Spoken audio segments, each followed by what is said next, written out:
Segera akan Anda ikuti Kojah Sastra bersama saya Ribut Ahwandi.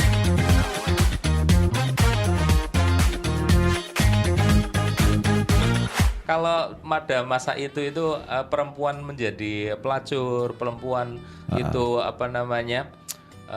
istilahnya bercerai itu memang paksaan. Ya. Tapi di sini Rohaya di sini itu kemauannya sendiri. Nah itu Ya, dia. ini kemauannya sendiri. Itu keren di Keren era gitu. itu. Nggak di zamannya, makanya kembali lagi Amin Pane itu benar-benar visioner. Jangan-jangan dia salah hidup di masanya, salah milih tempat gitu. Tapi banyak kok sebenarnya ya para sastrawan di Indonesia itu yang mungkin kalau kita memandangnya menempatkan mereka sebagai orang-orang yang visioner, sehingga kita selalu merasa bahwa ketika membaca biografi terus sepak terjang mereka ini berasa bahwa ini orang salah tempat kali ya. Benar. Nggak harusnya hidup di era itu. Iya. Tapi kalau dia nggak hidup di era itu, mungkin nggak seperti sekarang yang terjadi gitu loh.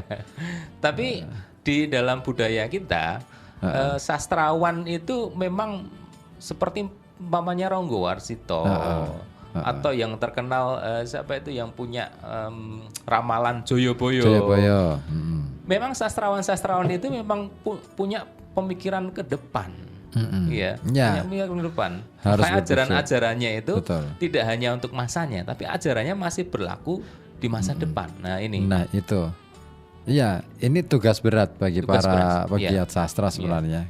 Karena hari ini ketika ngomong tentang karya sastra, lebih banyak orang berbicara tentang katakanlah lagi rame pandemi, maka rame bikin puisi corona gitu, cerpen corona gitu. Nggak berbicara tentang visioner. Habis ini apa ya? Aku lagi golek iki masalah. Habis ini apa ya? Apakah chaos kah? Apakah nanti akan terjadi tatanan baru dalam bentuk yang lain, masyarakat sistem baru, atau barangkali ada sesuatu gejala-gejala tertentu yang membuat akhirnya tatanan politik, tatanan sosial, bahkan tatanan budaya itu benar-benar baru. Itu perlu dijawab. Gitu. Jadi kalau sastra itu kadang melebihi filsafat ya. Filsafat itu mengkonstruksi pemikiran. Betul. Tapi sastra mendobrak pemikiran itu. Betul. Jadi tanpa sastra, filsafat itu kadang mandek.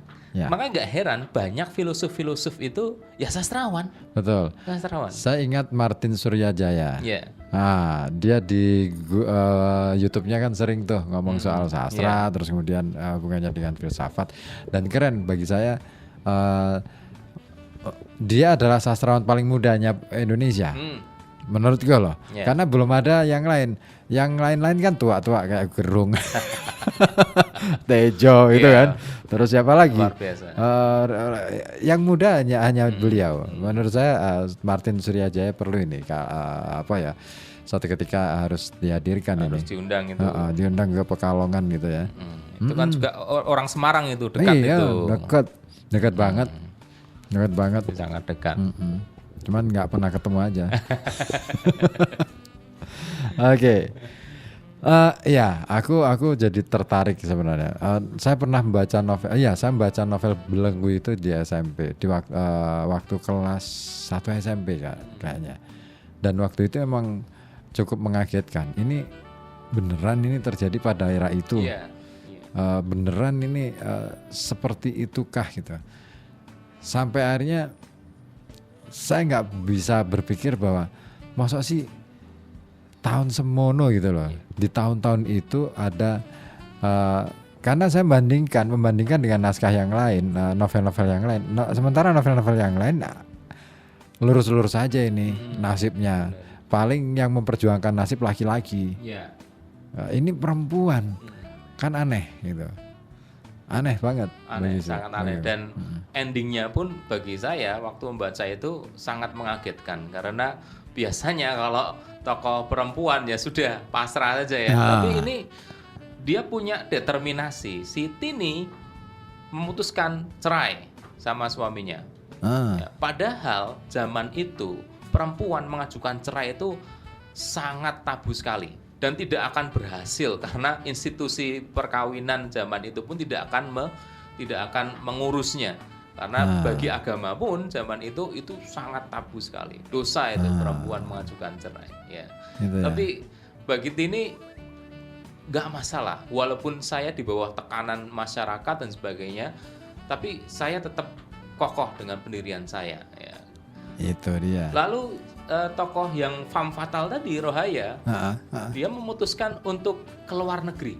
Ya mungkin karena di luar negeri hidupnya dan nasib perempuan bagi dia lebih terjamin daripada di dalam negeri yang masih ya patriarkinya begitu kental. Ya, sekali. artinya dia lebih bisa, cara pandang dia lebih bisa diterima di sana daripada hidup di sini. Iya, cara pandangnya lebih bisa diterima sini. Tapi tetap salut juga dengan Tini itu, karena dia mau ngambil resiko tetap di Indonesia, walaupun dia bisa aja keluar negeri, ya, tapi dia tetap di Indonesia. Dengan menanggung segala beban patriarki yang ini menarik, ini menarik loh. Itu satir loh. Satir loh. Iya, satir betul loh. Aku merasakan betul ini satir. Apakah nasionalisme harus seperti itu? Harun Pani ingin bilang itu sebenarnya. Iya kan? Bisa, apakah nasionalisme harus seperti itu? Artinya oke, aku siap menderita semenderita-menderitanya, tetapi yang penting aku tetap bisa bertahan di sini. Sementara Rohaya dia mengatakan, loh, dunia tidak sempit. Kita harus menjadi orang yang manusia harus menjadi bagian dari dunia, bukan terkooptasi oleh kepentingan kecil gitu loh.